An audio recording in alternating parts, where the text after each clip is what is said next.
Hey, how's it going? I was curious if ChatGPT could do mathematical induction, if it could demonstrate with something with induction. I don't know if it can. I've never tried this before. My gut's telling me that math stuff is not exactly GPT's strongest suit, but let's find out. I want to try to do the video again where I explain the divisibility by 3 rule, but I want to explain it to people in such a way that, people who already know how modular arithmetic works, they already understand, or at least they have the tools necessary to understand, but I don't want to reach them.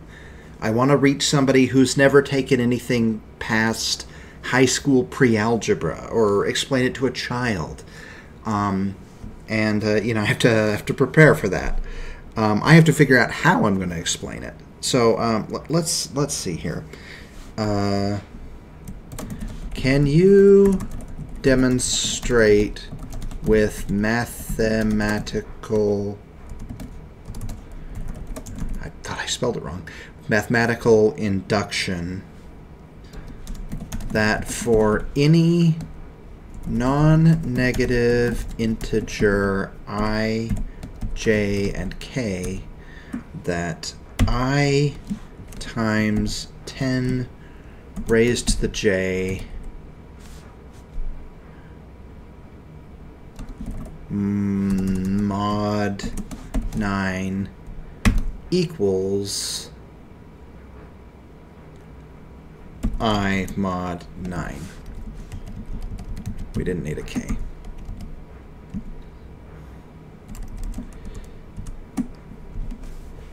Can you demonstrate with mathematical induction that for any non-negative integer I and j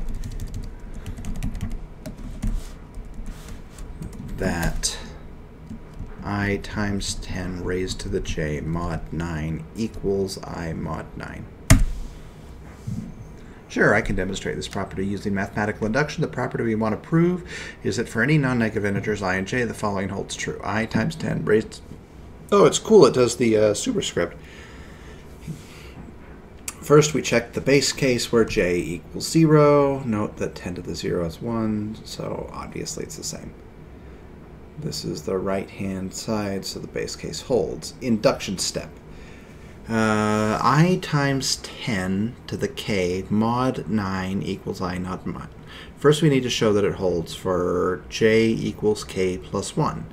Consider I times 10 to the k plus 1 mod 9. We can rewrite 10 to the k plus 1 as 10 times 10 to the k. Then the expression becomes I times 10 to the k mod 9. Since 10 mod 9 is 1, we can substitute this in. I times 1 times 10 to the k mod 9. Now, using our induction hypothesis that I times 10 to the k mod 9 equals I mod 9, we replace I times 10 to the k with I. We get I times 1 mod 9 equals I mod 9. Thus the property holds for j equals k plus 1. By mathematical induction, we've shown that for any non-negative integer I and for any non-negative integer j, the property I times 10 to the j mod 9 equals I mod 9 holds true. Yeah. Sorry, text. Got a text. Screwing up the video. Okay. Let's see how this would do it. How would you explain to a non-technical person, say someone who has only taken high school pre-algebra, why the divisibility by 3 rule works? Divisibility. Per algebra?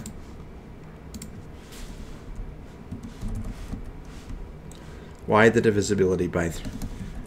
I'm referring specifically to the statement that for any non-negative integer n, it is divisible by 3 if and only if the sum of its constituent, whoa, that is terrible spelling, constituent digits is divisible by 3.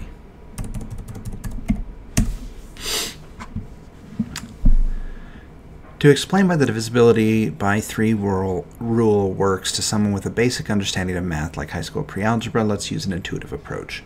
Understanding the numbers and their digits. First, it's important to understand that any number can be broken down into its individual digits, and each digit represents a different amount based on its position in the number. This is where I would start if I were making a video. So 234 can be thought of as 200 plus 30 plus 4. Now consider that each part of this number separately. We know that 100 is divisible by 3 because 3 times 33 equals 99, and 100 is just one more than 99. So any multiple of 100, like 200, 304, will also be divisible by 3. So any multiple of 100. What? We know that 100 is divisible by 3. No, it's not. 100 is not divisible by 3. 100 is one more than a number divisible by 3. Similarly, 30 is divisible by 3 because 3 times 10 equals 30. And finally, whether or not 4 is divisible by 3 could be, which it can't. I'm sorry. This is not something I can overlook. This is pretty serious here. We know that 100 is divisible by 3.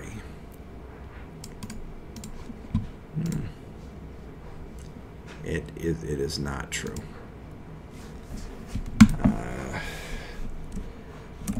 You said, which is untrue. Okay, original answer. Let's see. Explain it divisible by 3 is simple. Imagine it. Okay.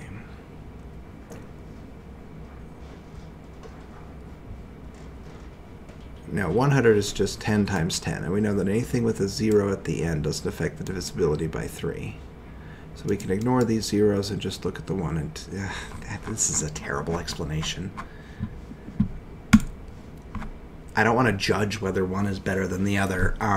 No, I think it's going to ultimately fall to me to make the video. All right, I guess that's that. It seems to have succeeded with the mathematical induction and seems to have crashed hard on this part. It started off strong and then it just kind of crapped the bed. So, yeah, I will make that video eventually. Probably. Maybe not. I don't know. See ya.